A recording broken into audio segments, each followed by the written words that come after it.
që do të thotë të ndjekësh një sulm kibernetik, sigurisht që është e vështirë, por në krau tjetër kemi eksperienca të vendeve të tjera dhe kemi eksperiencën edhe tonën në vitin 2022. Dhe kjo do duhet na mjaftonte që të paktën të kishim marrë masa që disa nga institucionet përfshi këtu dhe kuvendin të mos kishin këtë lloj sulmi sado të vogël.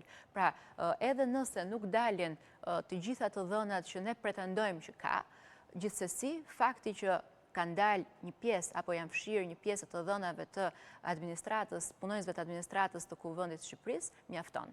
Mjafton që ne të jetë një këmban alarmi për ne, që të sigurojmë institucionet tona që të mos ndodhin më, qoftë ministrit, qoftë kuvendin e tjera me radhë. Dhe si arrin zakonisht hakerat të depërtojnë në sisteme të institucioneve? Atëherë, E normalisht... patëm shembullin e parë, ky është shembulli i dytë.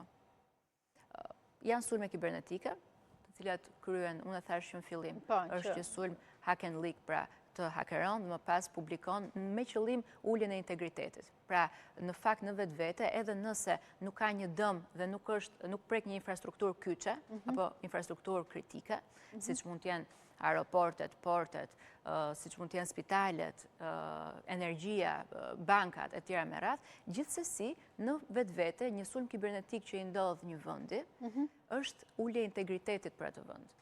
Pra, mos pasja mundësi që të mbrohesh dhe të dalin hapur të dhënat që shteti ka në vetë vete përbën një cënim të integritetit ton, edhe nëse nuk ka dëme ekonomike e financiare. Pra, thjesht dëmi integritetit që i vjen Shqipëris nga këto lloj sulmesh, duhet tjetë një këmban alarmi e theksoj për të kthyer në vend të gjitha institucionet përsa i përket sigurisë kibernetike.